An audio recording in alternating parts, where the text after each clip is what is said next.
أعوذ بالله من الشيطان الرجيم. بسم الله الرحمن الرحيم.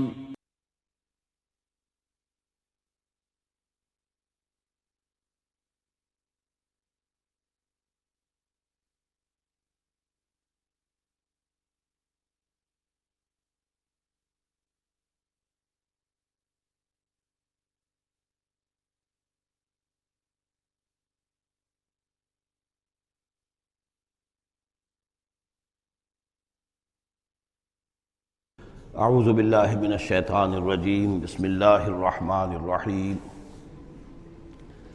ومن آیاتہ ان خلقکم من تراب ثم اذا انتم بشر تنتشرون ومن آیاتہ ان خلق لکم من انفسکم ازواجا لتسکنوا الیہا وجعل بینکم مودۃ ورحمۃ ان فی ذلک لآیات لقوم یتفکرون ومن آیاتہ خلق السماوات والارض واختلاف السنتکم والوانکم ان فی ذلک لآیات للعالمین صدق اللہ العظیم۔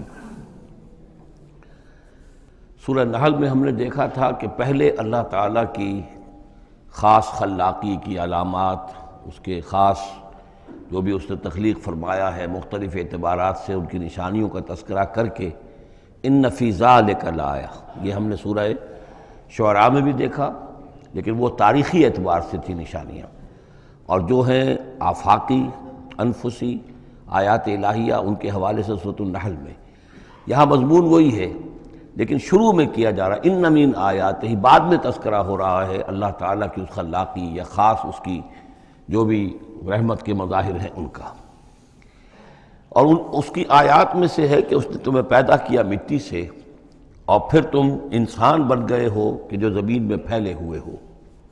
ومن آیات ہی، اس کی آیات ہی میں سے یہ ہے ان خلق لکم من انفسکم ازواجا، کہ تمہارے لیے تمہاری نوع ہی میں سے تمہاری بیویاں بنائیں، جوڑے بنائے، لتسکنوا الیہا، تاکہ تم ان کی طرف سکون پکڑو، وجعل بینکم مودۃ ورحمہ، اور یہ کہ تمہارے مابین ایک دوسرے کے لیے محبت اور رحمت پیدا کر دی۔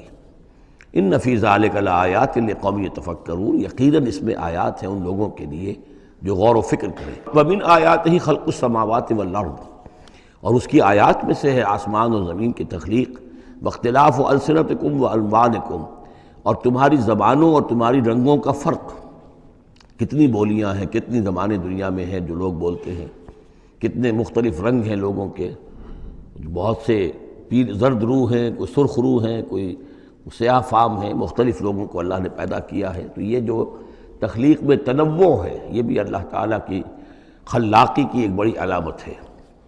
ان فی ذلک لآیات للعالمین، یقیناً اس میں ان لوگوں کے لیے کہ جو علم رکھتے ہوں نشانیاں ہیں، آیات ہیں۔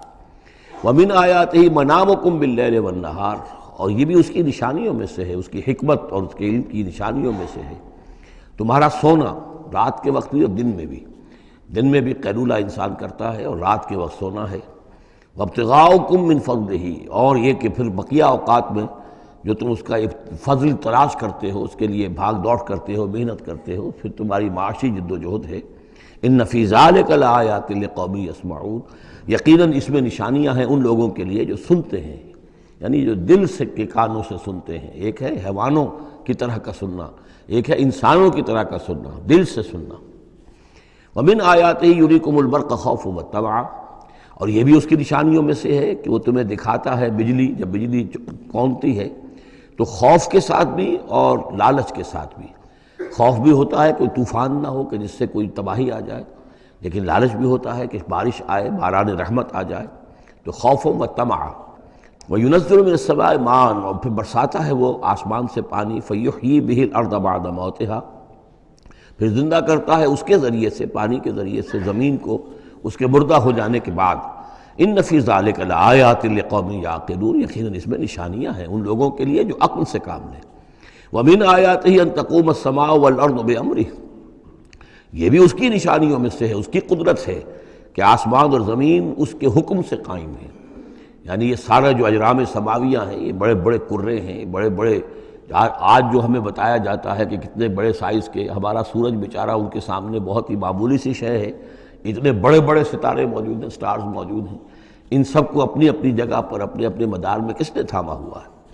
ثم اذا دعاکم دعوۃ من الارض، پھر جب وہ تمہیں پکارے گا، بس ایک ہی دفعہ کا پکارنا اس کا ہوگا، تم زمین سے اذا انتم تخرجون، تم نکل پڑو گے۔ یعنی اللہ تعالیٰ کی جو شان ہے یقول لہ کن فیکون، اسی طریقے سے اس وقت بھی اللہ کا بس ایک حکم کافی ہوگا۔ وَلَهُ مَن فِي السَّمَاوَاتِ وَالْأَرْضِ، اور جو کچھ بھی آسمانوں اور زمین میں ہے اسی کا ہے، اسی کی ملکیت ہے۔ كُلٌّ لَهُ قَانِتُونَ، سب اسی کے حکم کے تابع فرمان ہیں۔ وَهُوَ الَّذِي يَبْدَأُ الْخَلْقَ ثُمَّ يُعِيدُهُ، وہی ہے جو پہلے پیدا کرتا ہے، پہلی بار تخلیق فرماتا ہے، پھر اس کو دہراتا بھی ہے، یا دہرائے گا، تمہاری تخلیق دہرائے گا کہ دوبارہ تمہیں پیدا کرے گا۔ وَهُوَ أَهْوَنُ عَلَيْهِ، اور وہ اس پہ زیادہ آسان ہے، زیادہ ہلکا ہے۔ یہ بات پہلے بھی عرض کر چکا ہوں کہ قرآن یہ دلیل لاتا ہے کہ کسی بھی کام کو پہلی مرتبہ کرنا مشکل ہوتا ہے، دوسری مرتبہ کرنا آسان ہے۔ ایک مرتبہ کیا ہے، اس کی جو مشکلات ہیں اس کو اس نے حل کیا ہے، دیکھا ہے، یہ ہمارا تجربہ ہے۔ پہلی مرتبہ کوئی کام کرنا مشکل ہوتا ہے، دوسری مرتبہ وہی کام کرنا نسبتاً آسان ہے۔ لیکن تمہاری سوچ الٹی ہے، تم کہتے ہو اللہ کیسے پیدا کر دے گا دوبارہ؟ بھائی اس نے پیدا کیا تمہیں پہلے یا نہیں؟ یا تو یہ کہو کہ کوئی پیدا کرنے والا ہے ہی نہیں، وہ ایک علیحدہ بات ہو جائے گی۔ لیکن جیسا کہ آپ کو معلوم ہے کہ جو اہل عرب جو مخاطب اول تھے قرآن کے، وہ اللہ کے منکر نہیں تھے۔ ابھی ہم آیات پڑھ چکے ہیں، وَلَئِن سَأَلْتَهُم مَّن خَلَقَ السَّمَاوَاتِ وَالْأَرْضَ لَيَقُولُنَّ اللَّهُ، اگر آپ ان سے پوچھیں کہ کس نے پیدا کیا آسمان اور زمین، فوراً کہیں گے کہ اللہ نے پیدا کی۔ وہ اللہ کو خالق مانتے تھے۔ تو اللہ نے تمہیں پہلی مرتبہ اگر پیدا کیا ہے تو پھر دوسری مرتبہ تمہارا پیدا کرنا اس کے لیے بھاری کیوں ہو؟ وَهُوَ أَهْوَنُ عَلَيْهِ، بلکہ جو بھی اصول ہے اس کے مطابق تو اسے اس کے لیے زیادہ آسان ہونا چاہیے، اور ہے بالفعل وہ اس کے لیے آسان ہے۔ وَلَهُ الْمَثَلُ الْأَعْلَىٰ، اور اس کی بڑی بلند شانیں ہیں۔ اصل میں مثال کا لفظ استعمال ہوا، مثلا اس کی مثال، لیکن اللہ تعالیٰ کے لیے چونکہ کوئی مثال کا لفظ بھی استعمال کرنا زیادہ موضوع ہماری سمجھ میں نہیں ہے، تو اس کو ترجمہ بہتر ہے کہ شان، اس کی بہت بلند شان ہے۔ وَلَهُ الْمَثَلُ الْأَعْلَىٰ فِي السَّمَاوَاتِ وَالْأَرْضِ، آسمانوں اور زمین میں۔ وَهُوَ الْعَزِيزُ الْحَكِيمُ، اور یقیناً وہ زبردست ہے، کمال حکمت والا۔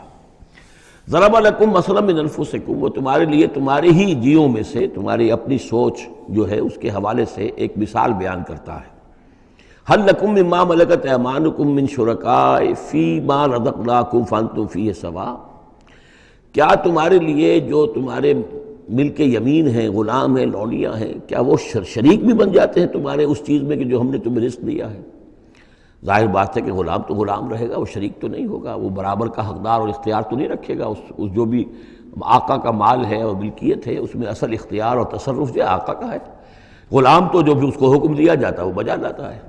فَأَنْتُمْ فِيهِ سَوَاءٌ، کیا یہ ہو سکتا ہے کہ تم اور تمہارے غلام جو ہیں، تمہارے ملک یمین، وہ برابر ہو جائیں اختیار میں، ملکیت میں؟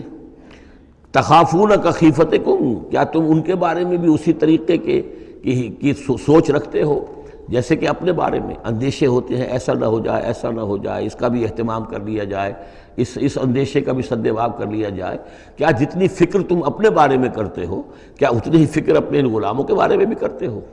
کخیفتکم انفسکم، کیا نگہداشت جو ہے جتنی اپنی کرتے ہو ان کی بھی کرتے ہو؟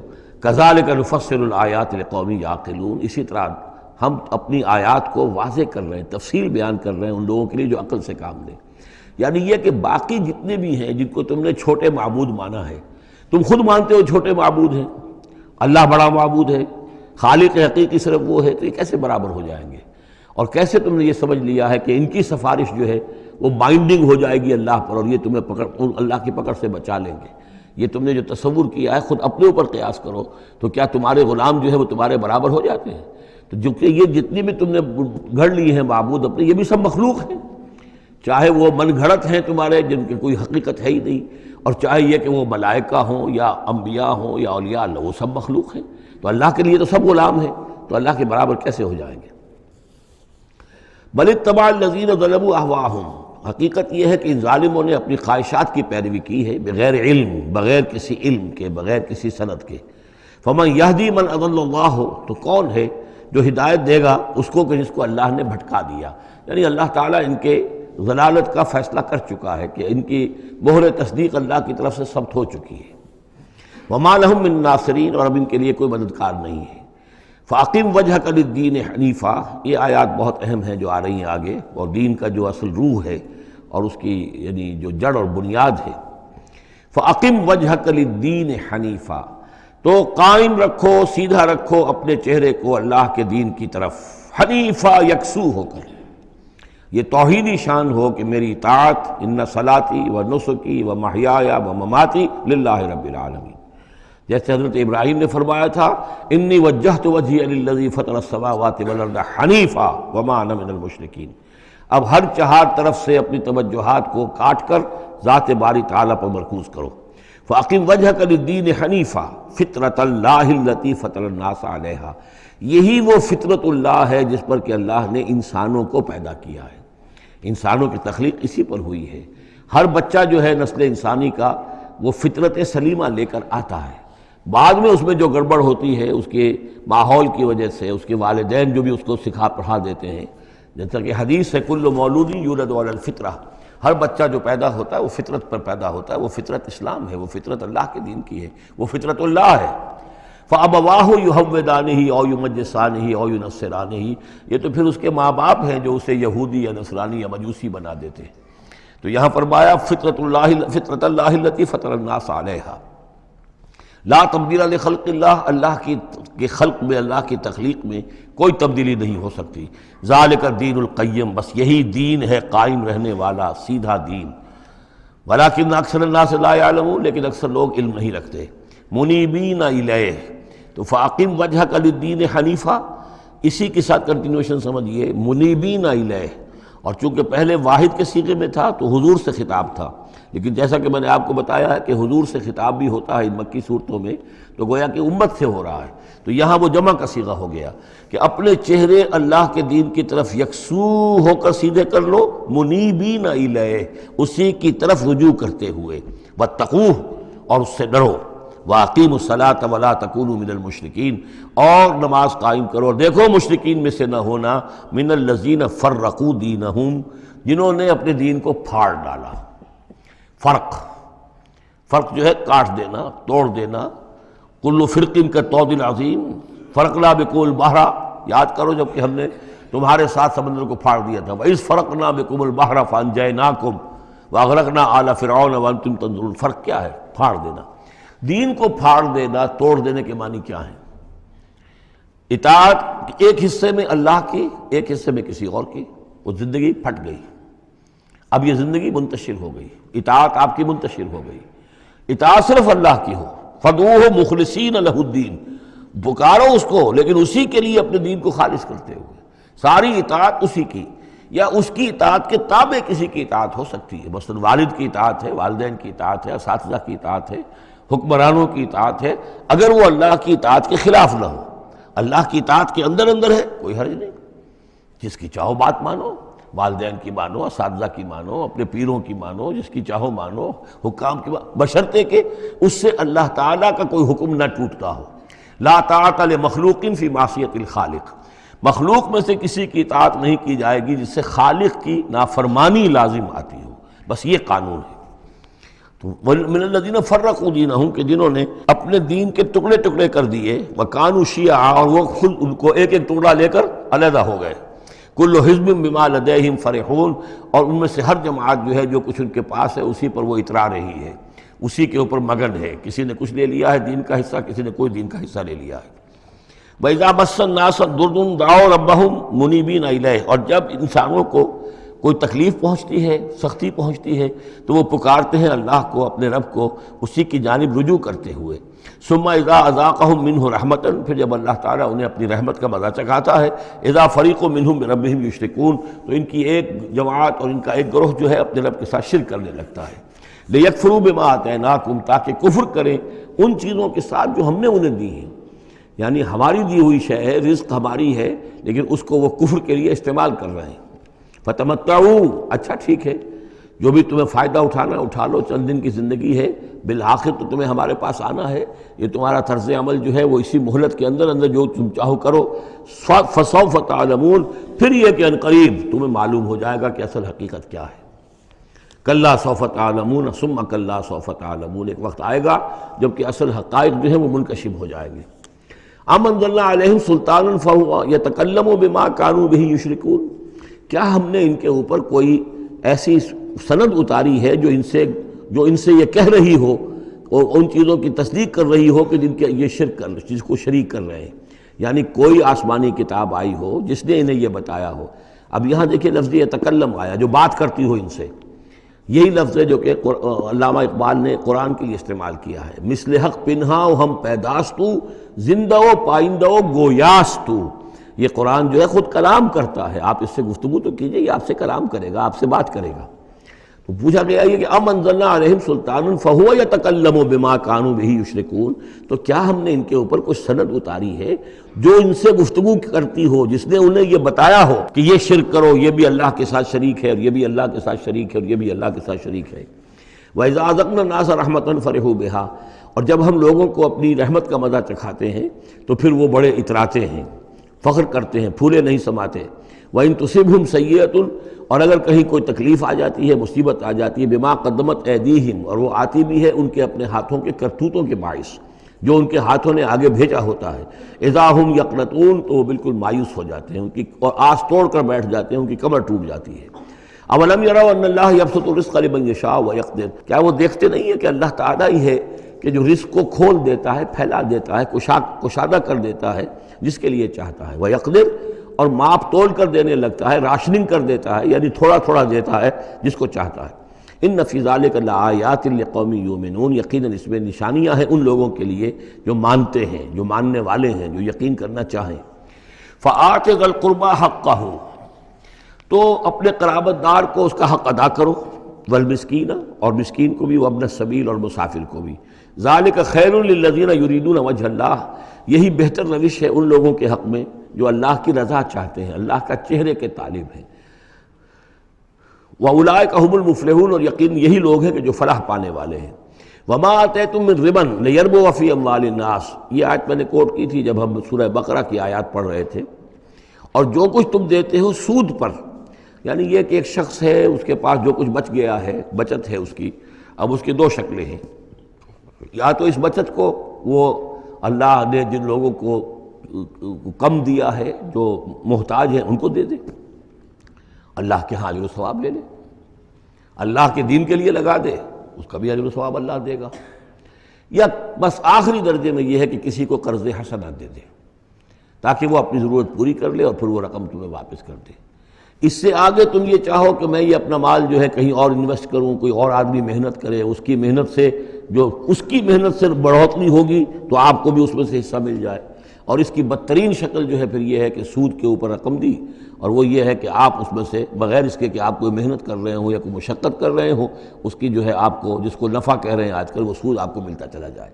تو یہاں ان کو مقابلے میں لائے ہیں، یعنی بچت جو ہے آپ کی، سیونگز جو ہیں آپ کی، یہ گویا کہ سرپلس ویلیو ہے اسلام کے نقطہ نگاہ سے، یہ عفو ہے، اس کو خرچ کر دینا چاہیے۔ ایمان کا تقاضا یہ ہے، یسألونک ماذا ينفقون قل العفو، وہ اللہ کے لیے، اللہ کے دین کے لیے، محتاجوں کے لیے، غرباء کے لیے صرف کر دیا جائے۔ لیکن یہ ہے کہ اتنی ہمت نہیں ہے کہ صدقہ دے دیا جائے، تو پھر یہ کہ قرض حسن دیا جائے، یا یہ کہ کسی اور شکل کے اندر جو ہے وہ کسی آدمی کی مدد کر دی جائے، تو یہ ساری چیزیں ہیں۔ لیکن آخری شکل جو ہے اسلام میں، یہ بھی جو بعد میں پھر شریعت کے احکام مدون ہوئے ہیں، تو ایک صورت دی گئی ہے کہ آپ مضاربت پر دے دیں۔ مضاربت یہ ہے کہ آپ کا وہ جو رقم ہے وہ کوئی اور شخص کام کرے گا، اگر تو کوئی نفع ہو جائے تو کچھ آپ بھی لے لیں اور کچھ وہ لے لیں، نقصان ہو جائے تو سارا نقصان آپ برداشت کریں گے، جس کے پاس وہ سرپلس منی تھی، اس کا کوئی تاوان جو ہے وہ جو عامل ہے اس کے اوپر نہیں آئے گا۔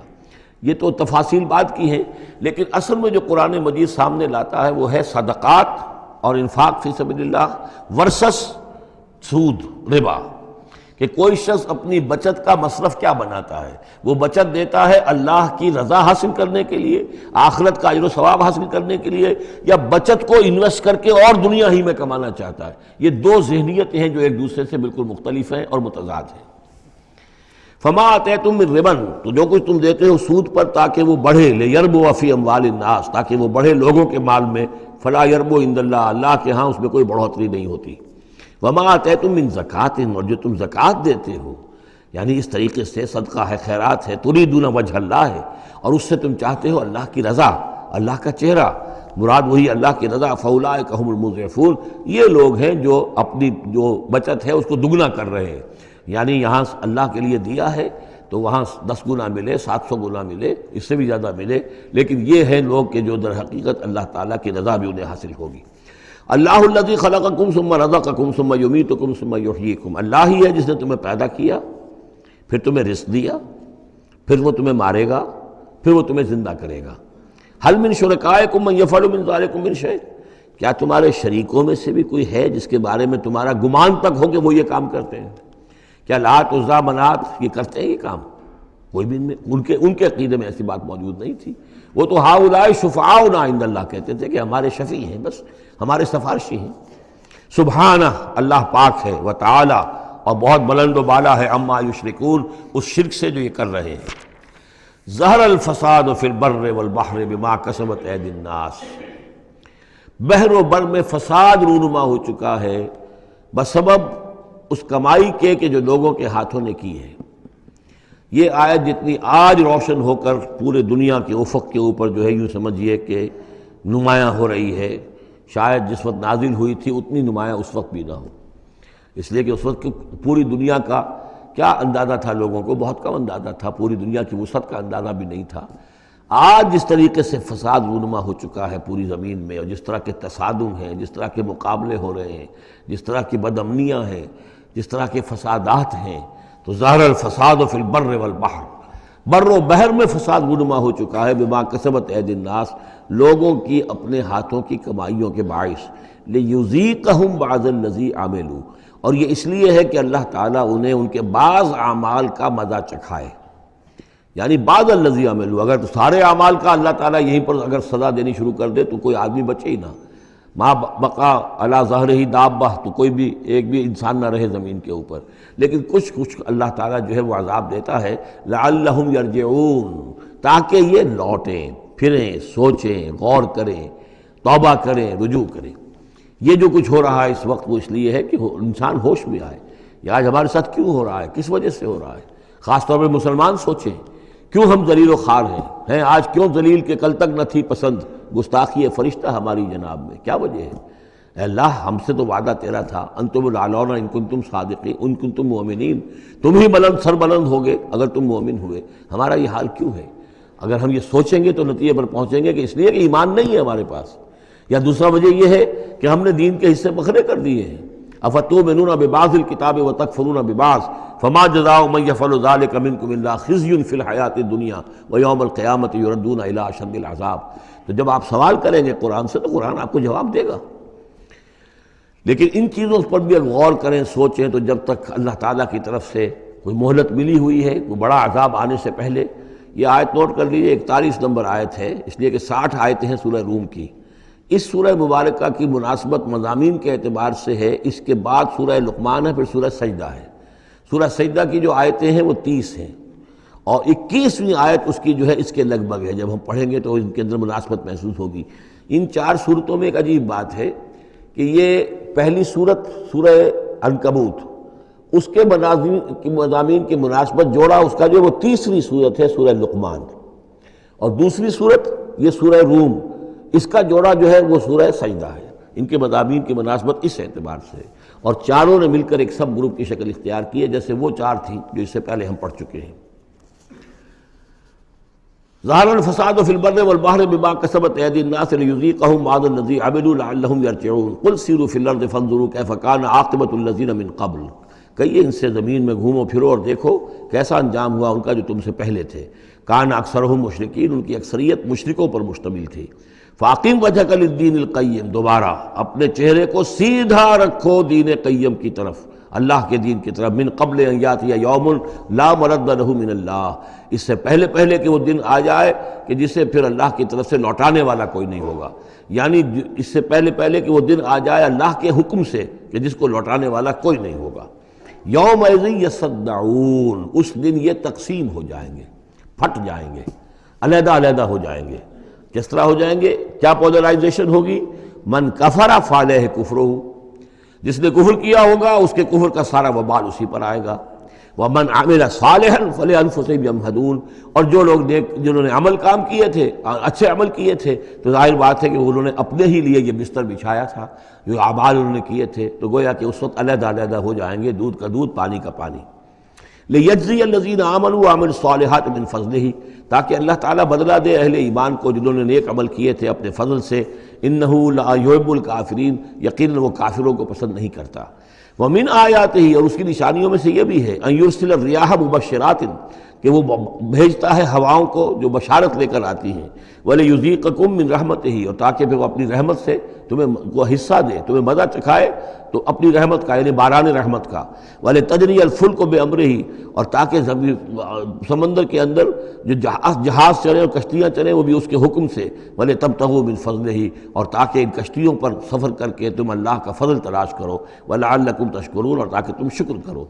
وَلَقَدْ أَرْسَلْنَا مِن قَبْلِكَ رُسُلًا إِلَىٰ قَوْمِهِمْ، اور اے نبی آپ سے پہلے بھی ہم نے رسول بھیجے اپنی اپنی قوموں کی طرف۔ فَجَاءُوهُم بِالْبَيِّنَاتِ، تو وہ لے کر آئے ان کے پاس واضح نشانیاں، معجزات اور واضح تعلیمات۔ فَانْتَقَمْنَا مِنَ الَّذِينَ أَجْرَمُوا، پھر ہم نے انتقام لیا مجرموں سے۔ وَكَانَ حَقًّا عَلَيْنَا نَصْرُ الْمُؤْمِنِينَ، اور یہ تو ہمارے ذمے تھا کہ ہم اپنے اہل ایمان بندوں کی مدد کریں۔ یعنی یہی ہوا ہے، حضرت نوح اور ان کے ساتھی بچا لیے گئے، حضرت ہود اور ان کے ساتھی بچا لیے گئے، حضرت صالح اور ان کے ساتھی بچا لیے گئے۔ اللہ الذی یرسل الریاح فتثیر سحابا، اللہ ہی ہے کہ جو ہوائیں چلاتا ہے، فتثیر، پھر وہ ہوائیں جو ہیں اٹھاتی ہیں بادلوں کو، فیبسطہ فی السماء، پھر اللہ تعالیٰ ان بادلوں کو پھیلا دیتا ہے فضا کے اندر، کیف یشاء، جیسے بھی وہ چاہتا ہے۔ ویجعلہ کسفا، پھر ان کو کر دیتا ہے تہ برتہ، یہ مضمون پہلے بھی آ چکا ہے، پھر ان کو تہ برتہ کرتا ہے۔ فَتَرَى الْوَدْقَ يَخْرُجُ مِنْ خِلَالِهِ، تم دیکھتے ہو کہ بارش برستی ہے اور مہ برستا ہے ان کے درمیان سے۔ فَإِذَا أَصَابَ بِهِ مَن يَشَاءُ مِنْ عِبَادِهِ إِذَا هُمْ يَسْتَبْشِرُونَ، تو جب اللہ تعالیٰ اپنے بندوں میں سے کسی پر اس بارش کو برسا دیتا ہے اس کی زمین پر، تو وہ بڑے خوش ہوتے ہیں، شاداں و فرحاں ہوتے ہیں، خوشیاں مناتے ہیں۔ وَإِنْ كَانُوا مِنْ قَبْلِ، اور اس سے پہلے اگرچہ وہ تھے، ان ينزل علیہم من قبل ہی، کہ اس سے پہلے کہ یہ ان پر بارش برسائی گئی ہوتی، لمبلسین، یقیناً بہت ہی نا امید تھے، یقیناً اس سے پہلے مایوس ہو چکے تھے کہ اچانک گھٹا آئی، بشارت آئی، بارش برسی، اب وہ خوش ہو گئے، خوشیاں منا رہے۔ یہ خاص طور پر جو بارانی زمینیں ہوتی ہیں وہاں کے لوگوں کو اصل میں ان چیزوں کا زیادہ تجربہ ہوتا ہے۔ عام طور پر جہاں آرٹیفیشل اریگیشن ہے تو وہاں یہ نیچرل فنومینا اور اس کے ساتھ یہ نفسیاتی کیفیات اتنی نہیں ہوتی جتنی کہ بارانی زمینوں میں ہوتی ہے۔ فانظر الی آثار رحمت اللہ، تو دیکھو اللہ کی اپنی اللہ کی رحمت کے جو آثار ہیں، نشانیاں ہیں، اس کو دیکھو۔ کیف یحیی الارض بعد موتہا، کیسے وہ زندہ کرتا ہے زمین کو اس کے مردہ ہو جانے کے بعد۔ ان ذالک لمحیی الموتیٰ، وہی ہے جو زندہ کرتا ہے، جو زندہ کرے گا مردوں کو۔ وہو علی کل شیء قدیر، اور یقیناً وہ ہر چیز پر قادر ہے۔ ولئن ارسلنا ریحا، اور اگر ہم بھیجیں کوئی ایسی ہوا، جھکڑ بھیج دیں اس کھیتی کے اوپر، وہ کھیتی کو تباہ و برباد کر دے، فراؤ مصفرا، اور دیکھیں کہ وہ کھیتی تو پیلی پڑ گئی، زرد پڑ گئی، کوئی ایسا آ گیا، کوئی باد سرسر کا جھونکا آ گیا، کیا ہوا؟ فَلَظَلُّوا مِن بَعْدِهِ يَكْفُرُونَ، تو پھر وہ اس کے بعد جو ہے وہ پھر ناشکری کرنے لگتے ہیں اللہ کے جناب میں، کہ ہمارے اوپر تو اللہ کی کوئی رحمت کبھی ہوئی ہی نہیں، ہمارے لیے تو ہماری تو قسمت پھوٹی ہوئی ہے، اللہ تعالیٰ کی طرف سے ہمیں کبھی کوئی خیر ملا ہی نہیں۔ فَإِنَّكَ لَا تُسْمِعُ الْمَوْتَىٰ، تو اے نبی آپ نہیں سنا سکتے مردوں کو، وَلَا تُسْمِعُ الصُّمَّ الدُّعَاءَ اذا ولوا مدبرین، نہ ہی آپ ایسے بہرے لوگوں کو سنا سکتے ہیں اپنی پکار اور اپنی دعوت کہ جو پیٹھ موڑ کر بھی چلے گئے ہوں۔ یعنی بہرا جو ہے اگر آپ کے آمنے سامنے رو در رو ہے تو کم سے کم اشاروں کے نائوں میں کوئی بات اسے سمجھائی جائے، لیکن یہ لوگ جو ہیں یہ تو ایسے بہرے ہیں کہ جو ساتھ پیٹھ موڑ کر چل بھی دیے ہیں، لہذا آپ کوئی شکل نہیں ہے کہ آپ اپنی دعوت اور جو بھی ابلاغ و تبلیغ ہے اس کا ان کے اوپر کوئی اثر پیدا کر سکیں۔ وَمَا أَنْتَ بِهَادِ الْعُمْيِ عَنْ ضَلَالَتِهِمْ، اسی طرح آپ اندھوں کو ان کی گمراہی اور ان کی ضلالت سے، بھٹکنے سے آپ بچا نہیں سکتے، ہدایت نہیں دے سکتے۔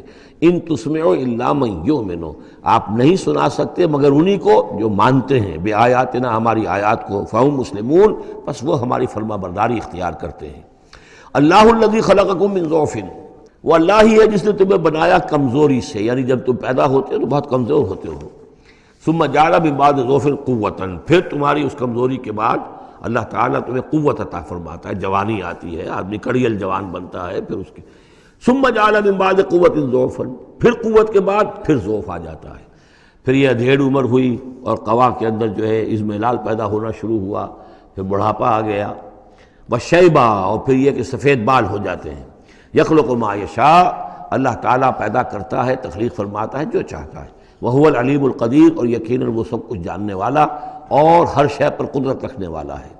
وَيَوْمَ تَقُومُ السَّاعَةُ يُقْسِمُ الْمُجْرِمُونَ، اور جس دن قیامت قائم ہوگی قسمیں کھائیں گے یہ مجرم، مَا لَبِثُوا غَيْرَ سَاعَةٍ، نہیں رہے وہ سوائے ایک گھنٹے کے، ایک گھڑی کے، بس ایک گھڑی رہے دنیا میں اور یا اس عالم برزخ میں، اس سے زیادہ نہیں۔ كَذَلِكَ كَانُوا يُؤْفَكُونَ، جس طرح اس وقت ان کے جو ہے ہوش ٹھکانے نہیں ہوں گے، اسی طرح وہ دنیا میں بھی اچک لیے جاتے تھے، یعنی حقیقت کو نہیں سمجھتے تھے، حقیقت کو نہ تسلیم کرتے تھے نہ مانتے تھے۔ وقال الذين اوتوا العلم، اور کہیں گے وہ لوگ کہ جن کو کہ علم حاصل تھا، جو صاحب شعور تھے، والایمان، اور جن کو ایمان حاصل تھا، لقد لبثتم فی کتاب اللہ الی یوم البعث، اے بدبختو تم رہے ہو اللہ کے حساب اور اللہ کی کتاب کے مطابق یوم بعث تک۔ یہ سارا تم ایک گھنٹہ جسے کہہ رہے ہو یہ عالم برزخ تھا، بڑا طویل برزخ کا عالم تھا۔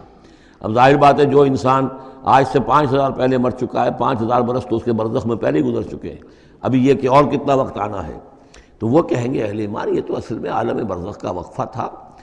فہذا یوم البعث، اور اب جو تمہاری آنکھ کھلی ہے تو یہ ہے یوم بعث، یہ یوم قیامت ہے، یہ اٹھنے کا دن ہے۔ وَلَٰكِنَّكُمْ كُنْتُمْ لَا تَعْلَمُونَ، لیکن یہ کہ تم علم نہیں رکھتے تھے، تم نے ان چیزوں کو نظر انداز کر دیا تھا، ان کے بارے میں غور کرنا ہی پسند نہیں کیا تھا۔ فَيَوْمَئِذٍ لَا يَنفَعُ الَّذِينَ ظَلَمُوا مَعْذِرَتُهُمْ، تو آج پھر جن لوگوں نے ظلم کیا، زیادتی کی، گناہ کی زندگی بسر کی، اب ان کو کوئی فائدہ نہیں پہنچائے گی ان کا معذرت کرنا، عذر تراشنا، بہانے بنانا اور معافیاں مانگنا کام نہیں آئے گا۔ وَلَا هُمْ يُسْتَعْتَبُونَ، نہ ہی انہیں یہ موقع دیا جائے گا کہ وہ توبہ کریں، اب وہ وقت گزر چکا۔ دنیا میں موقع تھا جب تک موت نہیں آئی تھی، معلم یغرغر، جب تک کہ موت کے آثار شروع نہیں ہوئے ان کے لیے توبہ کا موقع تھا، لیکن اب انہیں یہاں پر توبہ کا موقع نہیں دیا جائے گا، ان کی توبہ جو ہے اب قبول نہیں ہوگی۔ وَلَقَدْ ضَرَبْنَا لِلنَّاسِ فِي هَذَا الْقُرْآنِ مِنْ كُلِّ مَثَلٍ، ہم نے تو لوگوں کے لیے اس قرآن میں ہر طرح کی مثالیں بیان کر دیں، ہر انداز میں سمجھا دیا۔ ایک پھول کا مضمون ہو تو 100 رنگ سے باندھیں، ہم نے یہ ہر طریقے سے بات جو ہے واضح کر دی ہے۔ وَلَئِنْ جِئْتَهُمْ بِآيَةٍ، اور جب آپ ان کے پاس اگر آپ لے آئے ان کے پاس کوئی نشانی، لَيَقُولَنَّ الَّذِينَ كَفَرُوا إِنْ أَنْتُمْ إِلَّا مُبْطِلُونَ، تو یہی کہیں گے یہ لوگ کافر کہ نہیں ہو مگر تم جھوٹ گھڑ رہے ہو، یہ جھوٹی باتیں ہیں، من گھڑت باتیں ہیں جو تم کر رہے ہو، یا یہ کہ تم نے کوئی جادو کر دیا ہے۔ كَذَلِكَ يَطْبَعُ اللَّهُ عَلَىٰ قُلُوبِ الَّذِينَ لَا يَعْلَمُونَ، اسی طرح اللہ مہر کر دیا کرتا ہے ان لوگوں کے دلوں پر جو علم نہیں رکھتے۔ فَاصْبِرْ، بس اے نبی صلی اللہ علیہ وسلم آپ صبر کیجئے۔ إِنَّ وَعْدَ اللَّهِ حَقٌّ، اور جیسا کہ میں نے عرض کیا یہ صرف حضور کے لیے نہیں ہے، حضور کی وساطت سے تمام مسلمانوں کو۔ تو اے نبی آپ اور اے اہل ایمان تم سب صبر کرو۔ ان وعد اللہ حق، اللہ کے وعدے پر یقین رکھو، اللہ کا وعدہ سچا ہے، اس کی مدد آئے گی، غلبہ دین کو ہوگا، حق کا ہوگا، لیکن یہ کہ اس کے ابھی بہرحال ابھی اس کے امتحان اور بھی ہیں، تمہارا امتحان تو لیا جائے گا۔ احسب الناس ان یترکوا ان یقولوا آمنا وهم لا یفتنون، پھر سورہ بقرہ کی وہ آیت ذہن میں لائیے، وَلَنَبْلُوَنَّكُمْ بِشَيْءٍ مِّنَ الْخَوْفِ وَالْجُوعِ وَنَقْصٍ مِّنَ الْأَمْوَالِ وَالْأَنفُسِ وَالثَّمَرَاتِ، یہ اللہ امتحان تو لے گا، لیکن اللہ کے وعدے پر پختہ یقین رکھو۔ ان وعد اللہ حق ولا يستخفنك الذين لا يوقنون، اور دیکھنا کہیں وہ لوگ جو یقین نہیں رکھتے تمہیں ہلکا نہ کر دیں، یعنی تمہارے ان کا دباؤ جو ہے تم برداشت نہ کر سکو اور تم پیچھے ہٹ جاؤ، کو پسپائی اختیار کر لو۔ اس کے معنی کیا ہوئے؟ بڑے بودے نکلے، بڑے کمزور نکلے۔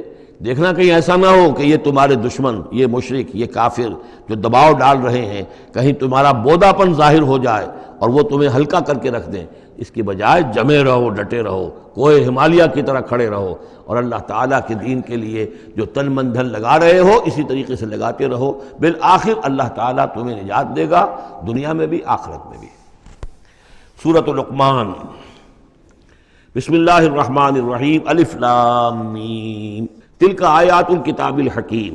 اس سورہ مبارکہ کی ابتدائی آیات جو ہیں وہ سورہ بقرہ کی ابتدائی آیات سے بہت مشابہ بھی ہیں، اور دوسرے یہ کہ اس میں ایک لطیف فرق ہے، وہ ابھی آپ کے سامنے آ جائے گا۔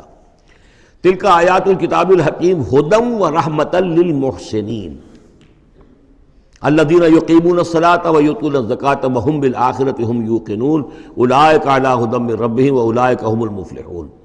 پانچویں آیت تو یہاں ہے وہی پانچویں آیت ٹھیک سورہ بقرہ کی ہے، اولئک علی ھدی من ربہم واولئک ھم المفلحون۔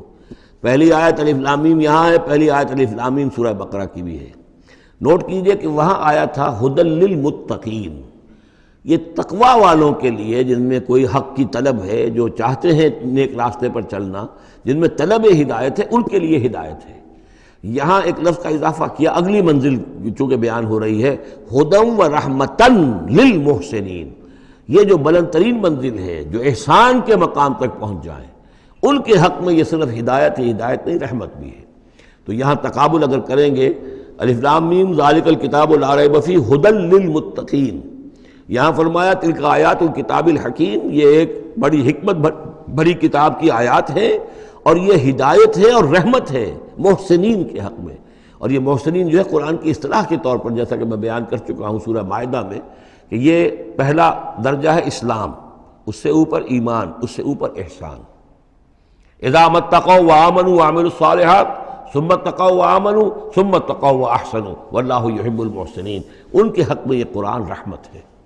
الذین، اب ان کے یہ اوصاف ہیں جو نماز قائم رکھتے ہیں، ویؤتون الزکاۃ، وہاں ہے ومما رزقناہم ینفقون، یہاں باقاعدہ لفظ زکوٰۃ آ گیا، وہ زکوٰۃ دیتے رہتے ہیں، یا یہ کہ اپنے تزکیے کے لیے مسلسل کوشاں رہتے ہیں۔ وہم بالآخرۃ ہم یوقنون، اور آخرت پر ان کا پورا یقین ہے۔ اصل شے جو ہے جو انسان کے عمل اور کردار پر اثر انداز ہوتی ہے، وہ ایمان بالآخرہ ہے۔ اولئک علی ھدی من ربہم، یہ لوگ ہیں ہدایت پر اپنے رب کی جانب سے، واولئک ھم المفلحون، اور یہی ہے فلاح پانے والے۔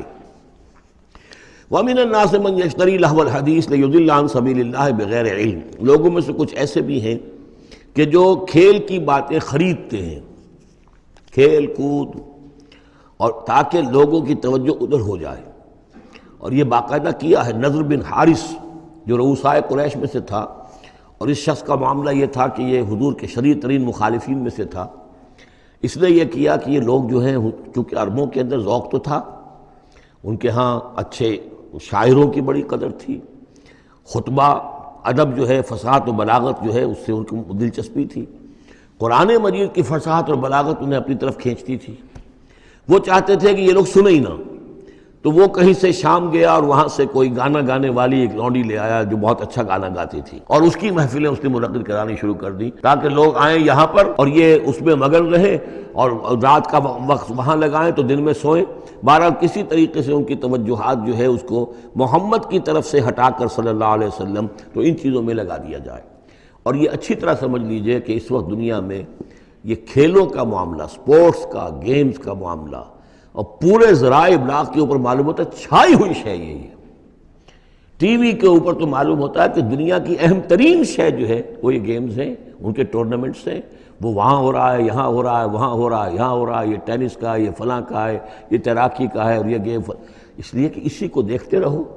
جو بھی وقت کوئی فارغ ہے، ظاہر بات ہے کہ کہیں ایسا نہ ہو کہ کہیں بیٹھے بیٹھے کہیں اچانک خیال ہی آ جائے کہ بھئی سوچے انسان میں ہوں کون، کہاں سے آیا ہوں، کہاں جا رہا ہوں، زندگی کا مال کیا ہے، مقصد کیا ہے، اپنی حالات کے بارے میں ہی سوچے، دنیا کدھر جا رہی ہے، قوم کدھر جا رہی ہے، ملک کدھر جا رہا ہے، نہیں، ان کو مست رکھو۔ وہ اقبال نے تو کہا تھا کہ ابلیس نے یہ کہا اپنے کارندوں سے کہ مست رکھو ذکر و فکر صبح گاہی میں اسے، اور پختہ تر کر دو مزاج خانقاہی میں اسے۔ اس سے اگلی بات ہے کہ جو آج دنیا کے ابلیسوں نے جو ایجاد کی ہے کہ یہ کھیل کود، اسی طریقے سے یہ ایکٹرز، یہ ڈرامے، اور پھر ان کے ایکٹرز اور ایکٹریسز کی زندگیاں اور ان کے جو بھی سکینڈلز ہوں، جس طریقے سے کہ ان کو دنیا میں پھیلایا جا رہا ہے تاکہ وہ نوجوان نسل بھی بس ان دلچسپی میں پڑی رہے۔ تو یہ ہے اصل میں وہ فلسفہ۔ وَمِنَ النَّاسِ مَن يَشْتَرِي لَهْوَ الْحَدِيثِ، کھیل کود کی چیزیں خریدتے ہیں وہ لوگ، لِيُضِلَّ عَن سَبِيلِ اللَّهِ، تاکہ اللہ کے راستے سے گمراہ کریں، بغیر علم، بغیر علم کے۔ وَيَتَّخِذَهَا هُزُوًا، اور اللہ تعالیٰ کا جو معاملہ ہے اس کو یہ ہنسی ٹھٹا بنا دیں۔ اولئک لہم عذاب مہین، یہ وہ لوگ ہیں کہ جن کے لیے اہانت آمیز عذاب ہے۔ وَإِذَا تُتْلَىٰ عَلَيْهِ آیاتنا وَلَّىٰ مُسْتَكْبِرًا، اور جب اسے سنائی جاتی ہیں ہماری آیات تو وہ ولّا اپنی قبر پیٹھ موڑ کر چل دیتا ہے، مستکبرن، استکبار کرتے ہوئے، کأن لم یسمعها، جیسے کہ اس نے سنی ہی نہیں، کان فی اذنیہ وقرا، گویا کہ اس کے کانوں میں کوئی ثقل ہے، بوجھ ہے، اس نے سنا ہی نہیں کیا محمد نے سنایا ہے۔ فبشرہ بعذاب علیم، یہ سارا جو ہے یہ اس نضر بن حارث کے لیے یہ آیات نازل ہوئی ہیں۔ تو اے نبی اس شخص کو دردناک عذاب کا آپ کی بشارت دے دیجیے۔ ان الذین آمنوا وعملوا الصالحات لہم جنات النعیم، یقیناً وہ لوگ جو ایمان لائے اور جنہوں نے نیک عمل کیے ان کے لیے نعمتوں بھرے باغات ہیں، خالدین فیہا، جس میں وہ ہمیشہ ہمیش رہیں گے۔ وعد اللہ حقا، یہ اللہ کا وعدہ ہے جو سچا ہے، پختہ ہے، اٹل ہے، حتمی ہے، یقینی ہے۔ وہو العزیز الحکیم، اور وہ زبردست ہے، حکمت والا۔ خلق السماوات بغیر عمد ترونہا، اس نے آسمان بنا دیے بغیر ستونوں کے جو تمہیں نظر آتے ہوں۔ وَأَلْقَىٰ فِي الْأَرْضِ رَوَاسِيَ أَن تَمِيدَ بِكُمْ، اور اس نے زمین میں ایسے لنگر ڈال دیے ہیں کہ تمہیں لے کر ایک طرف کو لڑک نہ جائے، جھک نہ جائے۔ وَبَثَّ فِيهَا مِن كُلِّ دَابَّةٍ، اور اس میں ہر طرح کے جانور جو ہیں پھیلا دیے ہیں۔ وَأَنزَلْنَا مِنَ السَّمَاءِ مَاءً، اور اس نے اتارا ہے آسمان سے پانی۔ فَأَنبَتْنَا فِيهَا مِن كُلِّ زَوْجٍ كَرِيمٍ، اور اس میں ہر طرح کے جو ہے جوڑے نباتات کے اس نے پیدا کر دیے ہیں، ہر طرح کے۔ آپ کو معلوم ہے کہ ان کی بھی فیملیز ہوتی ہیں، یہ سٹرس فیملی ہے اور یہ فلاں فیملی ہے، اس طریقے سے اللہ تعالیٰ نے ان کے بھی خاندان بنائے ہوئے ہیں۔ ھذا خلق اللہ فارونی ماذا خلق الذین من دونہ، یہ تو ہے اللہ کی تخلیق، تم بھی مانتے ہو کہ اللہ نے بنایا، پھر ذرا مجھے دکھاؤ کیا چیز بنائی ہے انہوں نے جو اس کے سوا معبود تم نے بنا لیے ہیں۔ بل الظالمون فی ضلال مبین، ظاہر ہے کہ ایسے ان کے عقیدے میں بھی یہ بات نہیں تھی۔ یہ دوسری بات ہے کہ وہ متوجہ نہیں ہوتے تھے، جو کچھ کر رہے ہیں اس کا کبھی تجزیہ نہیں کرتے تھے، لیکن یہ ہے کہ یہ ظالم جو ہے یہ کھلی گمراہی میں پڑے ہوئے ہیں۔ اب جو دوسرا رکوع آ رہا ہے سورہ مبارکہ کا، یہ ہمارے اس منتخب نصاب کا ایک اہم درس ہے، اور یہ منتخب نصاب کا پہلا حصہ ہے جو جامع اسباق، سورۃ العصر، پھر آیت البر، تیسرا سبق یہ ہے۔ اس لیے کہ اس میں بھی وہ انسان کی نجات کے لیے جو چیزیں لازم ہیں وہ سب کی سب، ان کا ایک اسکیلیٹن سمجھیے، اس کا جو ہے ایک خاکہ جو ہے، بلو پرنٹ اس کے اندر بھی آ گیا ہے۔ اور یہ اصل میں ایک ایسے شخص کی مثال ہے جو نہ خود نبی تھے نہ کسی نبی کے پیروکار تھے، لیکن وہی جو بات میں نے بارہا آپ سے عرض کی ہے کہ سلیم الطبع انسان، سلیم الفطرت انسان، اور سلیم العقل انسان، فطرت کج نہ ہوئی ہو، پرورٹڈ نہ ہو، اور انسان کی عقل جو ہے اس کے اوپر پردے نہ پڑ گئے ہوں، تو انسان کچھ حقائق تک خود پہنچ جائے گا چاہے کسی نبی کی دعوت اس تک نہ پہنچی ہو۔ وہ مقام کیا ہے کہ وہ پہچان لے گا کہ اس کائنات کا ایک خالق ہے، وہ اکیلا ہے، وہی اس کا مدبر ہے، وہی چلا رہا ہے، وہ تمام صفات کمال سے بتمام و کمال متصف ہے۔ پھر یہ کہ اس نے جو ہمیں پیدا کیا ہے تو زندگی صرف یہ زندگی نہیں ہے بلکہ کوئی اور زندگی بھی ہوگی، اس کے پاس لوٹنا بھی ہوگا، ہم اس کی طرف جائیں گے اور پھر ہمیں اپنے اعمال کا محاسبہ وہاں پر فیس کرنا ہوگا اور جزا و سزا ہوگی۔ یہاں تک انسان پہنچ سکتا ہے، یعنی ایمان ابھی نہ کہیے، ایمان تو تصدیق کو کہتے ہیں، ایمان کا لفظ تو ہوتا ہے جبکہ نبی کی دعوت کی تصدیق کی جائے تو لفظ ایمان ہے، لیکن یوں سمجھیے کہ معرفت یا حکمت، معرفت اور حکمت کے یہ دو سٹیشنز ایسے ہیں کہ جس تک انسان پہنچ جاتا ہے بغیر وحی کی رہنمائی کے، اگر اس کی فطرت سلیم ہے، اس کی عقل سلیم ہے۔ اس کے بعد وہ سوال کرتا ہے، یہی میں نے سورہ فاتحہ میں آپ کو بتایا تھا کہ سورہ فاتحہ دعا ہے، لیکن کس شخص کی دعا ہے؟ عام آدمی کی دعا نہیں ہے، وہ ہمیں تلقین تو کی گئی ہے، نماز میں ہم وہی پڑھتے ہیں، لیکن اس میں پیش نظر کیا ہے کہ ایک شخص جو اپنی سلامتی طبع، سلامتی فطرت، سلامتی عقل سے یہاں تک تو پہنچ گیا کہ الحمدللہ رب العالمین الرحمن الرحیم مالک یوم الدین ایاک نعبد، یہاں تک تو وہ پہنچ گیا ہے۔ اے رب پھر تیری ہی بندگی کرنی چاہیے، تیری ہی مرضی پر چلنا چاہیے، لیکن تیری مرضی کس شے میں ہے یہ ہمیں معلوم نہیں، تو کس چیز سے راضی ہوتا ہے، کس سے ناراض ہوتا ہے یہ ہمیں معلوم نہیں، تیری بندگی کیسے کریں یہ ہمیں معلوم نہیں۔ تو اس سے آگے پھر ہے وہ جو اہدنا الصراط المستقیم، ایاک نعبد و ایاک نستعین اہدنا الصراط المستقیم۔ تو ایسی ایک شخصیت تھی حضرت لقمان کی، جہاں تک روایات ہیں ان سے معلوم ہوتا ہے کہ یہ حبشی النسل تھے۔ نوبیا ایک جگہ ہے کہ جو سوڈان اور یوں سمجھیے کہ مصر کے تقریباً درمیان یا سرحد پر ہے، وہاں یہ رہتے تھے اور کارپینٹر تھے، لیکن یہ کہ اللہ تعالیٰ ذہانت جس کو بھی چاہے دے دے، لیکن ان کے اندر اللہ تعالیٰ نے وہ ذہانت بھی دی تھی، اور وہ سلامتی فکر، سلامتی عقل، سلامتی فطرت، سلامتی قلب، اس کے نتیجے میں وہ اس چیز تک پہنچ گئے تھے، توحید تک۔ اور اس کے ساتھ ہی یہ ہے کہ اعمال انسان کے جو ہیں وہ ضائع جانے والے نہیں ہیں، ان کا کوئی نہ کوئی بدلہ مل کر رہے گا۔ باقی یہ کہ جو چیزیں وہی سے معلوم ہوتی ہیں، جنت دوزخ، وہ تو ان کے تذکرہ نہیں ملے گا اس کے اندر، جو چیزیں، اور کسی رسول کا تذکرہ بھی نہیں ملے گا، اس لیے کہ وہ کسی رسول کے امتی ہوتے تو تذکرہ کرتے۔ یہاں انہوں نے جو اپنی ایک حکیم اور دانا انسان نے اپنے ساری عمر کے سوچ کا جو لب لباب ہے، خلاصہ ہے، حاصل ہے، وہ اپنے بیٹے کو اپنے انتقال کے وقت وصیت کی شکل میں منتقل کیا ہے، اور اس کو اللہ تعالیٰ نے قرآن میں نقل کر دیا، کیونکہ ان کے اقوال کوٹ کیے جاتے تھے۔ جیسے ہم کوئی تقریر کرتے ہیں تو کبھی علامہ اقبال کا حوالہ دیتے ہیں، ان کا شعر کوٹ کر دیتے ہیں، کبھی کسی اور کا، تو یہ بھی اصل میں عرب میں خطباء اور شعراء جانتے تھے کہ یہ لقمان جو ہیں یہ بہت ہی حکیم اور دانا انسان تھے، اور ان کے اقوال جو ہیں کوٹ کیے جاتے تھے اشعار میں بھی اور خطبات میں بھی۔ تو اللہ نے بتایا کہ دیکھو یہ لقمان بھی جو اپنی سلامتی طبع اور سلامتی فکر کی وجہ سے جہاں تک پہنچا، وہ وہی اصول ہے کہ جن کی طرف محمد تمہیں دعوت دے رہے ہیں صلی اللہ علیہ وسلم۔ وَلَقَدْ آتَيْنَا لُقْمَانَ الْحِكْمَةَ، اور ہم نے لقمان کو دانائی عطا کی۔ دانائی کا نتیجہ کیا تھا؟ ان اشکر للہ، کہ شکر کرو اللہ کا۔ دانائی کا تقاضا، فطرت کی سلامتی کا تقاضا کیا ہے؟ جو بھی آپ کے ساتھ بھلائی کرے اس کے لیے ایک احسان مندی کی جذبات آپ میں پیدا ہونے چاہیے۔ اگر نہیں ہو رہا ہے تو فطرت جو ہے پرورٹڈ ہے، بس ہو گئی، جو بھی بھلائی کرے۔ اور عقل کا تقاضا کیا ہے کہ اصل جو ہے منعم اس کو پہچان لیا جائے، اور وہ اللہ ہے۔ تو نتیجہ کیا نکلے گا؟ وہ سلامتی طبع جمع سلامتی عقل، تو اللہ کو پہچان لیا جائے اور کہا جائے الحمدللہ، جہاں سے قرآن مجید شروع ہوتا ہے۔ انشکر للہ، کہ شکر کرو اللہ کا۔ ومن یشکر فانما یشکر لنفسہ، جو کوئی بھی شکر کرتا ہے تو وہ شکر کرتا ہے اپنے ہی بھلے کے لیے، اپنے ہی فائدے کے لیے۔ ومن کفر فان اللہ غنی حمید، اور جو کفران نعمت کرتا ہے، ناشکری کرتا ہے، تو اللہ تو غنی اور حمید ہے۔ وَإِذْ قَالَ لُقْمَانُ لِابْنِهِ، اب یہاں سے حضرت لقمان کی وہ نصیحتیں ہیں جو انہوں نے اپنے بیٹے کو کی ہیں، یہاں مذکور نہیں ہے، لیکن مراد یہی ہے کہ انتقال کے وقت، جیسے کہ کوئی شخص دولت مند ہے تو وہ اپنے انتقال کے وقت اپنے بیٹوں کو، یا اگر بیٹا ایک ہی ہے تو اسے بتائے گا کس سے لینا ہے، کس کو دینا ہے، کیا حساب کتاب ہے، کہاں کہاں میرے ایسیٹس ہیں۔ کوئی دفینہ ہے تو بھی بتائے گا کہ میرا وہاں فلاں جگہ پر دولت دفن ہے۔ ایک حکیم انسان کے پاس اصل شے اس کی ساری عمر کے غور و فکر کا جو حاصل ہے کہ میں نے جو کچھ سوچا ہے، میں نے جو کچھ بھی حاصل کیا ہے اپنی فطرت سلیمہ اور عقل سلیم کی رہنمائی میں، وہ میں تمہیں منتقل کر رہا ہوں۔ وَإِذْ قَالَ لُقْمَانُ لِابْنِهِ وَهُوَ يَعِظُهُ، یاد کرو جب کہ کہا لقمان نے اپنے بیٹے سے اور وہ اسے نصیحت کر رہے تھے، یا بنی لا تشرک باللہ، نمبر ایک اللہ کے ساتھ شرک مت کیجو، ان الشرک لظلم عظیم، یقیناً شرک بہت بڑا ظلم ہے، بہت بڑا ظلم ہے، سب سے بڑی ناانصافی۔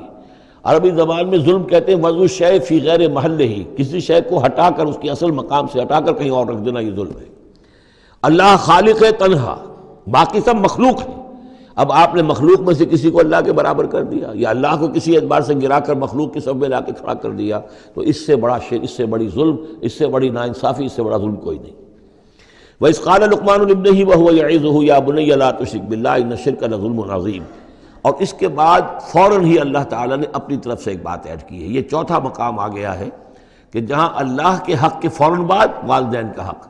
ظاہر بات ہے کہ حضرت لقمان کو یہ بات کچھ یعنی مناسب نہیں معلوم ہوئی کہ وہ اپنا حق بھی بیان کریں، لہذا اس کی تکمیل کر دی ہے اللہ تعالیٰ نے۔ وَوَصَّيْنَا الْإِنسَانَ بِوَالِدَيْهِ، اور ہم نے وصیت کی انسان کو اس کے والدین کے بارے میں، اور والدین میں سے بھی خاص طور پر والدہ، اس لیے کہ زیادہ مشقت وہ جھیلتی ہے، زیادہ تکلیفیں بچوں کی پرورش میں ماں کو برداشت کرنی پڑتی ہیں۔ وَوَصَّيْنَا الْإِنسَانَ بِوَالِدَيْهِ حَمَلَتْهُ أُمُّهُ وَهْنًا عَلَى وَهْنٍ، اسے اٹھائے رکھا، وہ جو حمل ہے اس کے اپنے جسم کے اندر اٹھائے رکھا اس نے اس کو، وَهْنًا عَلَى وَهْنٍ، کمزوری پر کمزوری جھیل کر، وَفِصَالُهُ فِي عَامَيْنِ، پھر اس کا دودھ چھڑانا ہوا 2 سال میں سے، پھر یہ کہ پہلے 9 مہینے تو جونک کی طرح اس کے جسم کے اندر خون چوستا رہا، اور اس کے بعد پھر جو ہے دودھ اس کا جو ہے پیا ہے، تو وہ بھی اس کی توانائیاں اور اس کی قوت ہی ہے کہ جو دودھ کی شکل میں اس کے لیے غذا بنی ہے۔ انشکر لی ولوالدیک، کہ شکر کرو میرا اور اپنے والدین کا، الی المصیر، اور میری طرف تم کو لوٹ کر آنا ہے۔ اب دیکھیے جیسے میں نے وہاں عرض کیا تھا کہ سورہ عنکبوت میں اور اس میں بڑی مناسبت ہے ان دو میں، وہ مضمون اب یہاں بھی آ رہا ہے کہ اگر یہ 2 حق ٹکرا جائیں، ایک حق اللہ کا ہے شرک نہ کیا جائے، ایک حق والدین کے ساتھ حسن سلوک ہے، اب یہ ٹکرا گئے، والدین کہہ رہے ہیں شرک کرو، اب کیا کریں؟ وَإِن جَاهَدَاكَ عَلَىٰ أَن تُشْرِكَ بِي مَا لَيْسَ لَكَ بِهِ عِلْمٌ، اگر وہ تم سے جہاد کریں، تم پر دباؤ ڈالیں، تم سے لڑیں، تم سے جھگڑیں، اور تمہیں مجبور کریں کہ تم شریک کرو اور شرک کرو میرے ساتھ ایسی چیز کا کہ جس کا تمہارے پاس کوئی علم نہیں ہے، فَلَا تُطِعْهُمَا، تو ان کا کہنا مت مانو۔ وہاں پر بھی یہ مضمون آ چکا، یہاں دوبارہ آ گیا کہ ان کے حقوق ایک حد تک ہیں، اس سے آگے بڑھ کر وہ اللہ کے حقوق پر ڈاکہ ڈالنے لگے. بازی بازی بارش بابا ہم بازی. ان کے حقوق اللہ کے حقوق کے برابر نہیں ہو سکتے، ان کے حقوق اللہ کے حقوق سے فائق نہیں ہو سکتے، اس کے نیچے نیچے ہیں. تو شرک نہیں. البتہ یہاں یہ ذہن میں رکھیے کہ شرک صرف بت پرستی کو نہیں کہتے. لا تشرک، شرک کی کوئی قسم بھی ہو. اب اللہ کے کسی ایک حکم کو اگر والدین کہتے ہیں توڑو، اس کا کیا مطلب ہے؟ یہ شرک کا حکم دے رہے ہیں. اس لیے کہ آپ نے والدین کے کہنے پر اللہ کے حکم کی خلاف ورزی کی، اس کا مطلب ہے کہ آپ نے مطاع اور معبود والدین کو بنا لیا. نفس کے کہنے پر آپ حرام کے اندر منہ مار رہے ہیں تو آپ کا جو حرام جو دولت ہے وہ آپ کا معبود ہے، اور آپ کا نفس آپ کا معبود ہے. ارأیت من اتخذ الہہ ہواہ، کیا تم نے دیکھا اس شخص کو جس نے اپنی خواہش نفس کو اپنا معبود بنا لیا؟ تو شرک کا مفہوم جو ہے اس کا پورا وسیع مفہوم، اور جیسا کہ اس سے پہلے بھی تذکرہ ہو چکا ہے، اس پر الحمدللہ کہ میں نے تقریباً 20 سال پرانی بات ہے یہ، کہ میں نے اقسام حقیقت و اقسام شرک پر 6 گھنٹے کے کیسٹس جو ہیں میرے وہ ریکارڈڈ ہیں اور موجود ہیں. تو اس حوالے سے اس کو یہ نہیں سمجھنا چاہیے کہ شرک سے مراد صرف بت پرستی ہے. وَإِن جَاهَدَاكَ عَلَىٰ أَن تُشْرِكَ بِي مَا لَيْسَ لَكَ بِهِ عِلْمٌ فَلَا تُطِعْهُمَا. لیکن دیکھیے یہ ہے اللہ تعالیٰ کی تعلیم، اس کے اندر کیا توازن ہے. اس کا یہ مطلب نہیں ہے کہ والدین کے سارے حقوق ہی ساقط ہو گئے. اگر والدین مشرک ہیں، تمہیں شرک کرنے کا حکم دے رہے ہیں تو ان کا یہ حکم تو نہیں مانو گے، لیکن ان کے ساتھ حسن سلوک پھر بھی کرنا ہے. والد تو ہے نا، وہ والدہ تو ہے نا. وَصَاحِبْهُمَا فِي الدُّنْيَا مَعْرُوفًا، دنیا میں ان کے ساتھ رہو بہتر انداز میں، صحیح انداز میں خدمت ان کی کرو. اگر انہیں ضرورت ہے تو اپنا مال ان پر خرچ کرو. اس کے اندر یہ نہیں ہوگا کہ سارے حقوق ساقط ہو گئے، اب انہیں گالیاں دینی شروع کر دو یا ان کو جو ہے ستانا شروع کر دو، نہیں. لیکن اگر وہ اللہ کے حکم کے خلاف کوئی حکم دیتے تو مت مانو. وَاتَّبِعْ سَبِيلَ مَنْ أَنَابَ إِلَيَّ، اور پیروی کرو اس شخص کے راستے کی کہ جو میری طرف اپنا رخ کر چکا ہے. یعنی والدین کا اتباع نہیں ہے، والدین کی اطاعت نہیں ہے، والدین کے ساتھ حسن سلوک ہے. اطاعت ہوگی اگر اللہ کی اطاعت کے مطابق، اس کے دائرے کے اندر تو اطاعت بھی ہوگی، لیکن بالفعل اور آزادانہ کوئی اطاعت نہیں والدین کی. کہیں بھی قرآن مجید میں نہیں آیا اپنے والدین کی اطاعت کرو. کیا حکم دیا گیا؟ حسن سلوک، نیک سلوک. ان کی ضرورت، ان کی خبر گیری ہے، ان کی خدمت ہے، ان کی ضروریات کا لحاظ رکھنا، اس کا حکم ہے. باقی پیروی کرو اس شخص کی جس نے اپنا رخ میری طرف کر لیا ہے. وہ کوئی بھی ہے. پہلے انبیاء ہوتے تھے، انبیاء کی پیروی کرو. اب انبیاء نہیں ہیں، انبیاء کے خادم ہیں. انبیاء کی امتوں میں جو شخص بھی اٹھا ہے دین کی دعوت لے کر، جس نے اپنا رخ کر لیا ہے، جس نے کہا میں چل رہا ہوں اللہ کے راستے میں، کون میرا ساتھی بنتا ہے؟ تو پیروی کرو اس کی. وَاتَّبِعْ سَبِيلَ مَنْ أَنَابَ إِلَيَّ، پیروی کرو اس شخص کے راستے کی جس نے اپنا رخ میری طرف کر لیا ہے. ثُمَّ إِلَيَّ مَرْجِعُكُمْ، پھر میری ہی طرف تم سب کا لوٹنا ہے. والدین بھی یہی آ جائیں گے میرے پاس، تم بھی آ جاؤ گے. فَأُنَبِّئُكُم بِمَا كُنتُمْ تَعْمَلُونَ، پھر میں تمہیں جتلا دوں گا جو کچھ کہ تم کرتے رہے تھے. اب یہاں بیچ میں جو آ گیا اللہ کی طرف سے آ گیا، یعنی حضرت لقمان کی نصیحت صرف ابھی ایک آئی تھی، یا بنی لا تشرک باللہ ان الشرک لظلم عظیم. اے میرے بچے شرک مت کرنا اللہ کے ساتھ، اس لیے کہ شرک جو ہے بہت بڑا ظلم ہے، بہت بڑی ناانصافی ہے. دوسری وصیت ان کی کیا ہے؟ یا بنی انہا ان تک مثقال حبۃ من خردل فتکن فی صخرۃ او فی السماوات او فی الارض یات بہ اللہ ان اللہ لطیف خبیر. اے میرے بچے عمل، خواہ وہ نیکی کا ہو خواہ بدی کا ہو، انہا، ہا کی ضمیر ہے عمل کی طرف. عمل خواہ ایک رائی کے دانے کے ہم وزن ہو. اب یہ سب سے چھوٹی چیز، رائی کا دانہ، فتیلہ، نقیرہ، یہ 3 چیزیں آتی ہیں قرآن مجید میں عام طور پر چھوٹی شے کے لیے. لا یظلمون فتیلہ، لا یظلمون نقیرہ، اور یہ کہ رائی کا دانہ، رائی کا دانہ بہت چھوٹا. تو چاہے وہ نیکی یا بدی ہو، رائی کے دانے کے ہم وزن. اور پھر فتکن فی صخرۃ، وہ کسی پہاڑ کی، کسی چٹان کے پیٹ میں جا کر، کسی کھو کے اندر جا کر وہ عمل کیا گیا ہو. اور فی السماوات، یا آسمانوں میں کیا گیا ہو. اب تو آسمانوں میں ہے نا، آپ خلا میں جا کر وہ عمل کر رہے ہیں، تو پھر اب تو انسان جو ہے وہاں تک پہنچ گیا ہے. اور فی الارض، یا زمین کے پیٹ میں گھس کر کیا گیا ہو، یات بہ اللہ، اللہ اسے لے آئے گا. یعنی انسانی اعمال، انسان اشرف المخلوقات ہے، اور انسانی اعمال ایسی گھٹیا چیز نہیں ہے کہ ایسے ضائع کر دے اللہ، چاہے وہ نیکی ہے چاہے بدی. فَمَن يَعْمَلْ مِثْقَالَ ذَرَّةٍ خَيْرًا يَرَهُ وَمَن يَعْمَلْ مِثْقَالَ ذَرَّةٍ شَرًّا يَرَهُ. لیکن عمل ضائع نہیں ہوگا، چاہے وہ رائی کے دانے کے برابر ہو.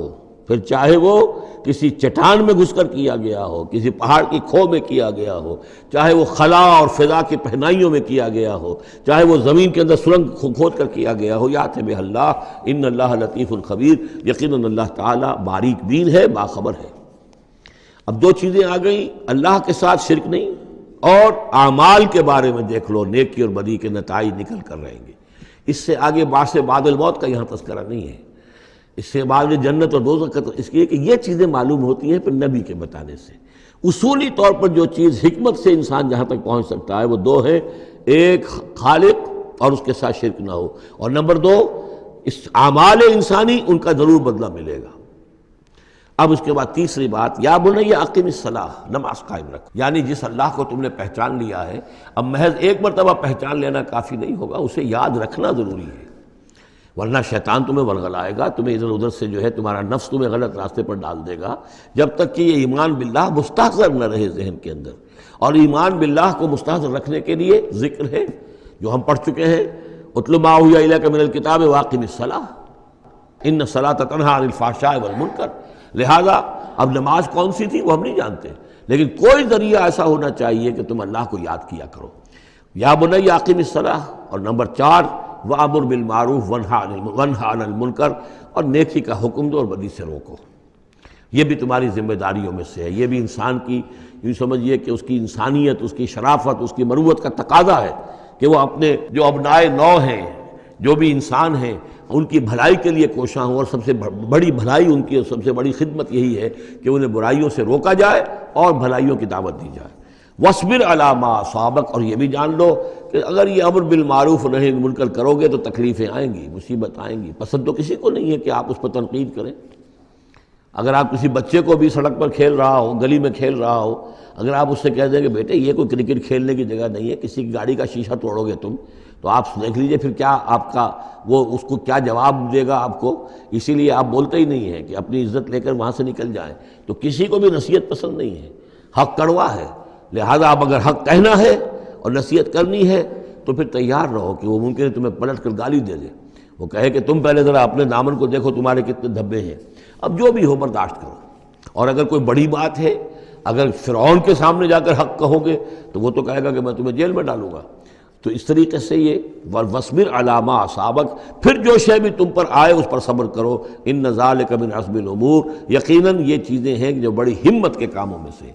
گویا کہ وہ چاروں چیزیں اس میں آ گئیں، وَالْعَصْرِ إِنَّ الْإِنسَانَ لَفِي خُسْرٍ إِلَّا الَّذِينَ آمَنُوا وَعَمِلُوا الصَّالِحَاتِ وَتَوَاصَوْا بِالْحَقِّ وَتَوَاصَوْا بِالصَّبْرِ۔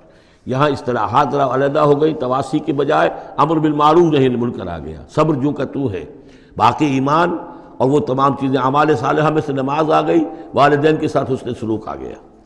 آخری دو آیتیں ہیں وَلَا تُصَعِّرْ خَدَّكَ لِلنَّاسِ، اور دیکھو اپنے گالوں کو پھلا کر مت رکھو لوگوں کے سامنے، یعنی تکبر اور غرور، اس انداز میں رہنا۔ وَلَا تَمْشِ فِي الْأَرْضِ مَرَحًا، اور تم زمین میں اکڑ کر نہ چلو۔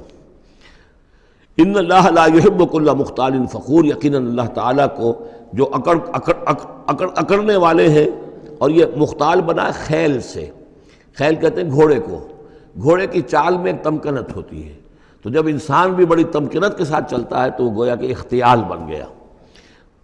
لا يحب كل مختال فخور، شیخی خورے، فخر کرنے والے، اکڑنے والے اللہ کو پسند نہیں ہے۔ یہ مضمون سورہ بنی اسرائیل میں بھی آ چکا ہے۔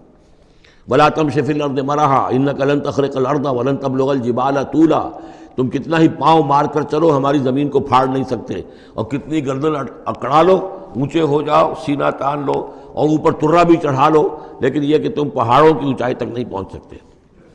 آخری بات فرمائی وَاقْصِدْ فِي مَشْيِكَ، اپنی چال میں میانہ روی اختیار کرو۔ یہ میانہ روی ہر اعتبار سے، چال میں بھی، خرچ میں بھی۔ وَالَّذِينَ إِذَا أَنفَقُوا لَمْ يُسْرِفُوا وَلَمْ يَقْتُرُوا وَكَانَ بَيْنَ ذَلِكَ قَوَامًا، یہ ایک میچور شخصیت کا کہ اس کے اندر ہر اعتبار سے معلوم و توازن ہو، انتہا پسندی کسی بھی اعتبار سے نہ ہو۔ وَاقْصِدْ فِي مَشْيِكَ وَاغْضُضْ مِنْ صَوْتِكَ، اور اپنی آواز کو پست رکھو۔ اس کا مطلب کیا ہے کہ کہیں کوئی آرگومنٹ ہے کہ جھگڑا ہو گیا ہے تو آواز کو بلند کرنے کی کوشش نہ کرو، بات اپنی کرو۔ عام طور پر یہ ہوتا ہے کہ جب آدمی دیکھتا ہے کہ میری دلیل تو کمزور پڑ گئی تو پھر وہ اپنی آواز کی والیوم بڑھا کر کوشش کرتا ہے کہ کمپنسیٹ کرے کہ دلیل عقلی اعتبار سے تو کمزور ہے لیکن میری آواز جو ہے وہ اس کے اندر وزن پیدا کر دے۔ وَلَا وَاغْضُضْ مِنْ صَوْتِكَ، اور دیکھو إِنَّ أَنْكَرَ الْأَصْوَاتِ لَصَوْتُ الْحَمِيرِ، آواز جو گدھے کی ہوتی ہے وہ ڈھیچو ڈھیچو جب کرتا ہے تو بلند تو وہ بہت ہوتی ہے، لیکن کس قدر ناپسندیدہ آواز ہے، کتنی ناپسندیدہ آواز ہے۔ تو آواز کی بلندی کوئی حسن نہیں ہے، اصل تو یہ شے ہے کہ آپ جو بات کہیں وہ وزنی ہو، وہ دلیل کے ساتھ ہو، اور وہ آپ اپنی بات کو منوا سکیں اس کے حوالے سے۔ تو یہ ہے 8 آیات پر مشتمل جو رکوع ہے، یہ دوسرا رکوع سورہ مبارکہ کا، یہ ہمارے اس منتخب نصاب کا تیسرا سبق ہے۔ بارک اللہ لی و لکم فی القرآن العظیم ونفعنی وإیاکم بالآیات والذکر الحکیم۔